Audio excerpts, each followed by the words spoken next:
Mhm, mhm, mhm. So when we are talking about the tools that helps for the trading in the crypto or the stock, do Mhm. you use any sort of softwares? Because when I'm talking about the softwares, what I understood as I have created my cryptocurrency almost 3 years ago, and Mhm. I started listing in the different exchanges. I mean the liquidity pools. I'm started to provide some little bit of liquidity, and some these holders is been grown into a small size of community and stuffs like that.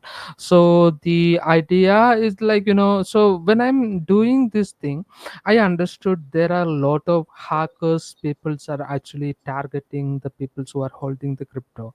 For example, there are some scripts which is running in the background of your java, I mean your browser, that will actually constantly spy on you and take the data and what you are doing in your computer, and it will send back. I mean, if you have a considerable amount of the crypto holding in your wallet, and somebody could have found out in some way, so I have made some 9 10 extensions in that way, like, to make the people feel secure about their hard-earned money holding, like whether it is earned smartly or hardly, or that doesn't matter. Money is money, right? Like, I mean, if you have money, it's you feel better. If I have money, I feel better. I mean there is nothing wrong in that, like, anyway. So I have found out these sort of softwares that can actually protect people from actually getting attacked against them.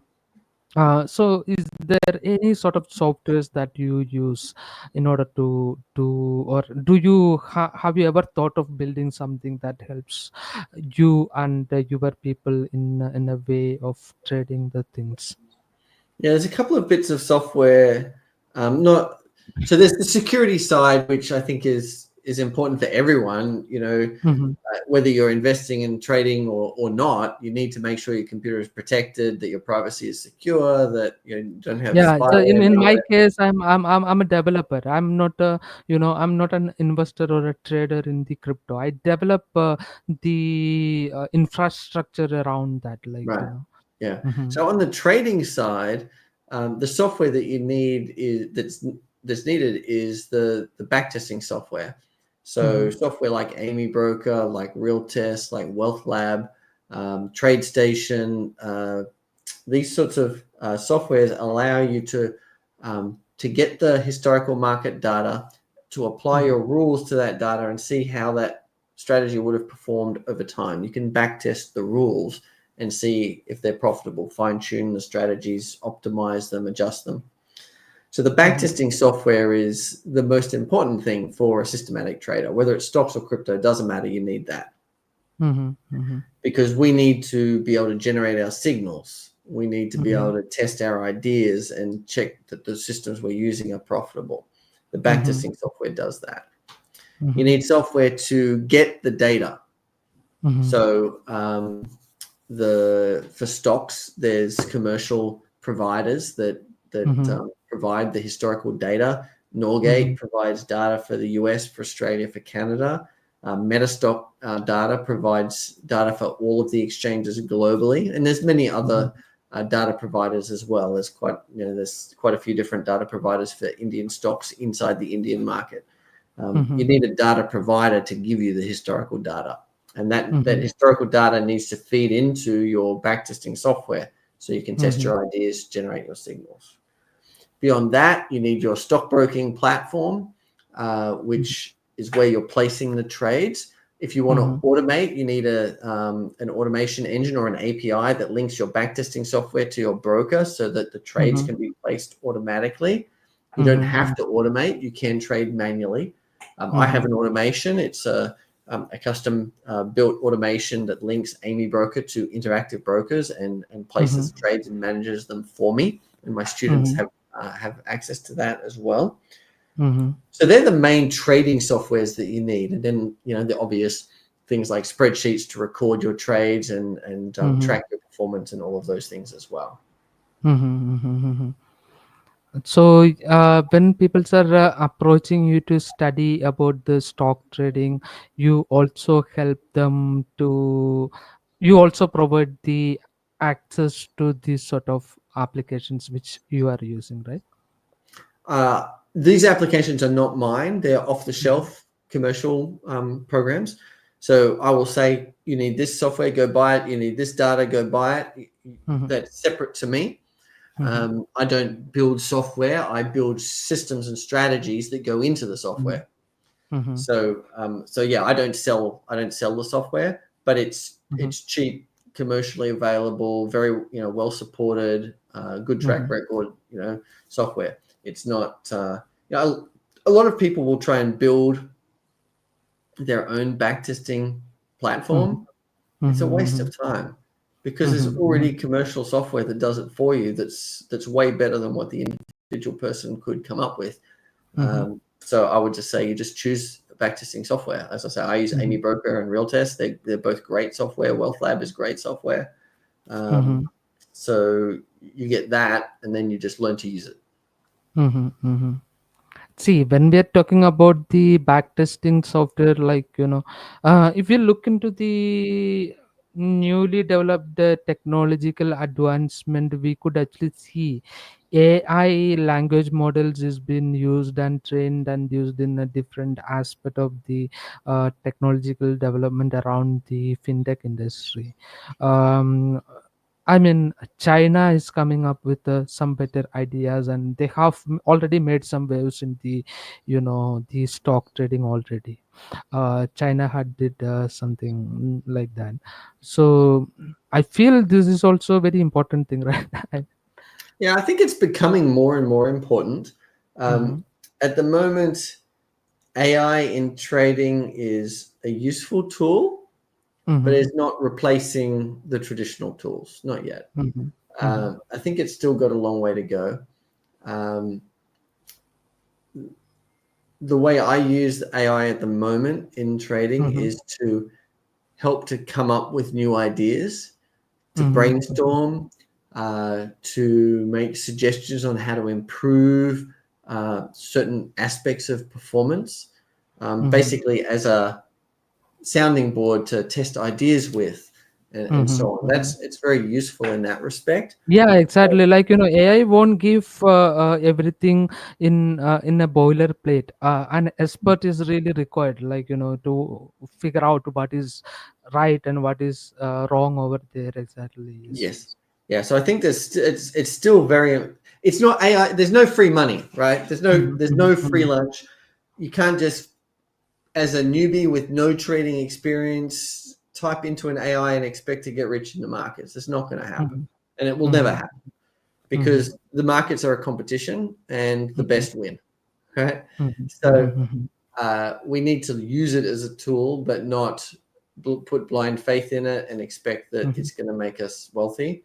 We need to Mm-hmm. learn the fundamental principles of trading. Mm-hmm. We need to learn how to manage our risk. We need to learn how Mm-hmm. to allocate our capital. We need to learn how to develop a profitable strategy that is stable, consistent, robust, Mm-hmm. um, and works over time and works across different markets. We need to learn all of that, and then AI can help Mm-hmm. us to do some of Mm-hmm. that.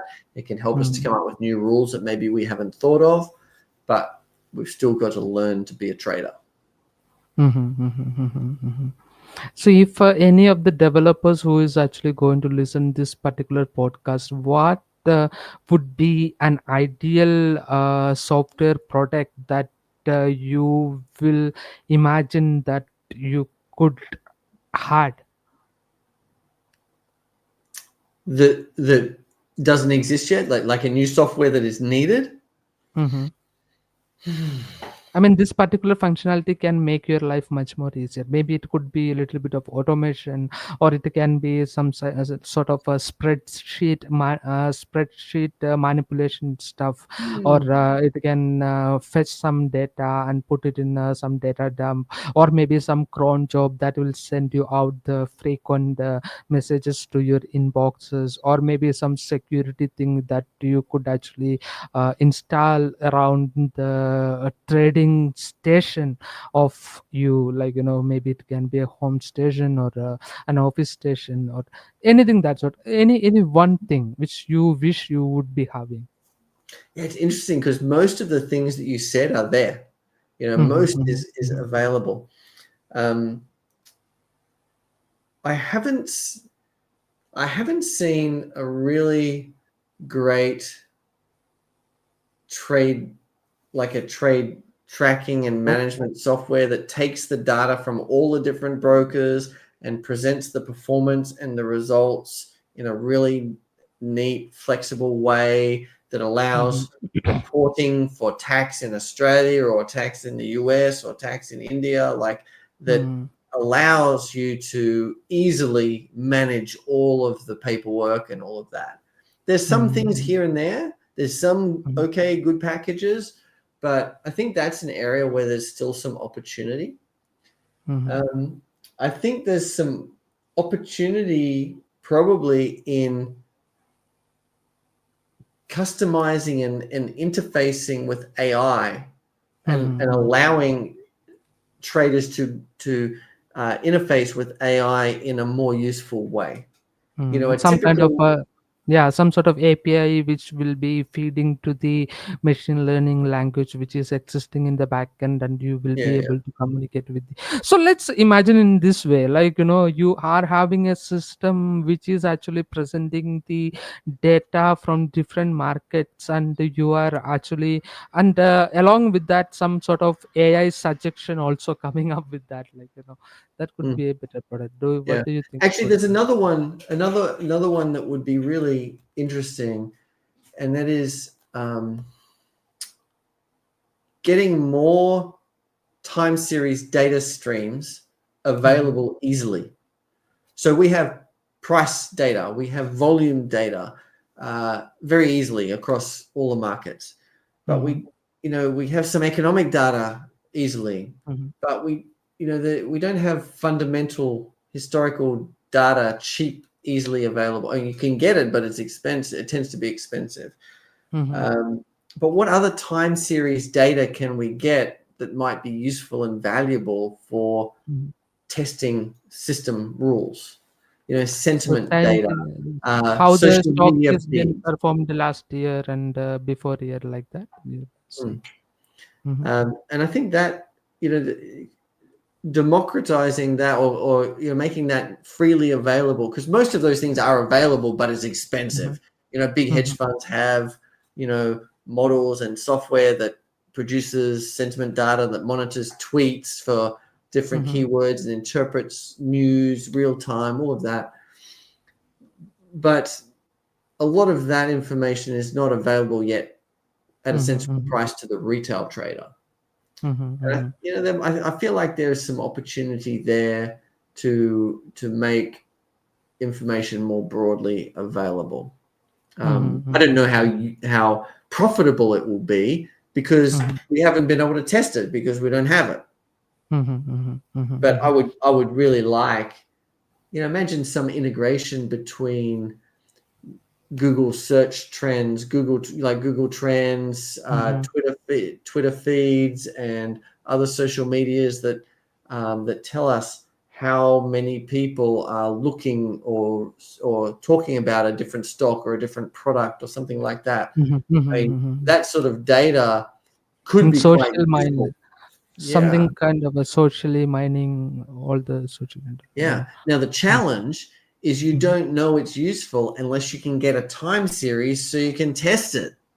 mhm, mhm, mhm, You mhm, might get the current, oh, look, mhm, today lots of people are searching for XYZ, mhm, mhm, but you don't know whether you should take action on that unless you have mhm, that same data over time, and then you mhm, can test it as a signal for mhm, your system.